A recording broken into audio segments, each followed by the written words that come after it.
अभिनव के दिल की धड़कन तेज हो गई और वो बहुत ध्यान से अकरम को देखने लगा। अकरम अभिनव को जो दिखाने की कोशिश कर रहा था वो अभिनव ने अब से पहले कभी ना तो देखा था और ना ही उसके बारे में सोचा था। उसने अभी तक तो लक्ष्य की बातों पर विश्वास कर लिया था, लेकिन अगर लक्ष्य सच में जासूस होगा तो अब आगे क्या होने वाला था? क्या सच में अरबाज अभिनव के लिए कोई जाल बिछा रहा था? क्या अभिनव अरबाज के जाल में फंस जाएगा? और क्या होगा जब दिक्पाल को टाइगर के बारे में वो जानकारी मिलेगी जिसका वो बेसब्री से इंतजार कर रहा है? इन सभी सवालों के जवाब जानने के लिए सुनते रहिए आगे। उधर जब अभिनव अकरम के घर में लक्ष्य के बारे में बात कर रहा था, तब इधर अनन्या भी परेशान सी बैठी हुई थी।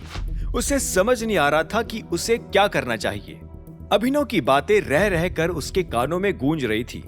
हालांकि उसकी नजर में अभिनव की कोई वैल्यू नहीं थी, लेकिन अभिनव की कही बातें उसके दिमाग का पीछा छोड़ने का नाम ही नहीं ले रही थी। वो जानती थी कि वो अकेली ही प्रोटॉन वाली डील को संभाल सकती थी, फिर भी उसके दादा सनी को उसके साथ रखने पर इतना जोर क्यों दे रहे थे? जब अनन्या को कुछ समझ नहीं आया तो उसने गहरी सांस ली और सनी की तरफ देखा जो प्रोटॉन वाले लोगों से कुछ बात कर रहा था।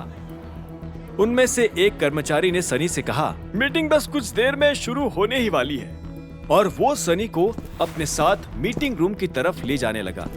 इस बीच रानी भी अपने कुछ साथियों के साथ मीटिंग के लिए वहां पहुंच चुकी थी। उसने जैसे ही देखा कि सब लोग आ चुके हैं तो उसने सभी से कहा, गुड मॉर्निंग एवरीवन, हम बस कुछ ही देर में मीटिंग शुरू करने जा रहे हैं। इसके बाद रानी की नजर सनी पर पड़ी और उसने झिझकते हुए सनी से कहा, mister Sunny. Good morning miss Rani. उधर से सनी ने मुस्कुराते हुए जवाब दिया। रानी ने एक बार को उसकी बात पर हाँ में सिर हिलाया और बोली, गुड मॉर्निंग। मैं आपसे ये कहना चाहती थी कि मीटिंग में कौन आ सकता है इसके बारे में स्पेसिफिकली आपको बता दिया गया था। हमें मिसेस अनन्या से बात करनी है।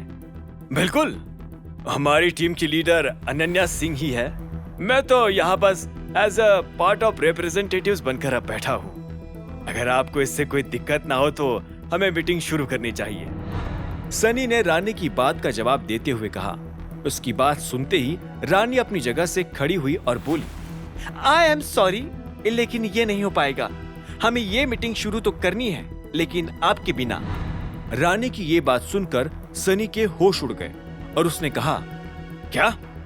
हाँ, आपको ये मीटिंग छोड़कर जाना पड़ेगा। रानी ने साफ शब्दों में सनी के सामने अपनी बात रखते हुए कहा। सनी हैरानी भरी नजरों से रानी को देख रहा था। इतने में अनन्या ने अपनी जगह से खड़े होकर कहा, यह सब क्या चल रहा है? सनी हमारी टीम का एक इम्पोर्टेंट हिस्सा है, इसे मीटिंग से उठकर जाने की क्या जरूरत है? भले ही अनन्या को सनी पसंद नहीं था, लेकिन वो अपनी नजर के सामने किसी के साथ अन्याय होते हुए नहीं देख सकती थी। वैसे भी सनी उसकी टीम का हिस्सा था और अपनी टीम मेंबर को डिफेंड करना अनन्या की जिम्मेदारी थी।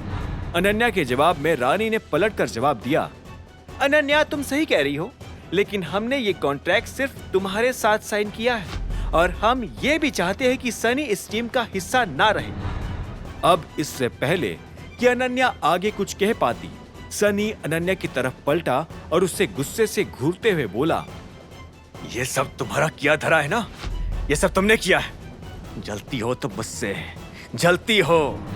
सनी के मुंह से ये इल्जाम सुनकर अनन्या ने एक गहरी सांस ली और अपने आप को शांत करते हुए कहा, ये सब तुम क्या बोल रहे हो? मुझे इस बारे में कोई जानकारी नहीं थी। हाँ, ये सही कह रही है। ये सब अनन्या की वजह से नहीं हो रहा है, ये टाइगर का ऑर्डर है। रानी ने अनन्या के बचाव में आते हुए कहा। ये नाम सुनते ही सनी के तोते उड़ गए। इससे पहले कि वो आगे कुछ कहता, रानी ने कहा, अब आपको जाना पड़ेगा मिस्टर सनी, प्लीज एक्सक्यूज अस। सनी फिर भी जब अपनी कुर्सी से नहीं उठा तो रानी ने अपनी सिक्योरिटी टीम को इशारा किया कि वो उसे बाहर ले जाए। आगे की कहानी जानने के लिए देखें अगला एपिसोड सिर्फ पॉकेट एफएम के YouTube चैनल पर, और द रिटर्न ऑफ टाइगर के सारे एपिसोड्स को सुनने के लिए डिस्क्रिप्शन में दी लिंक से डाउनलोड करें पॉकेट एफएम ऐप।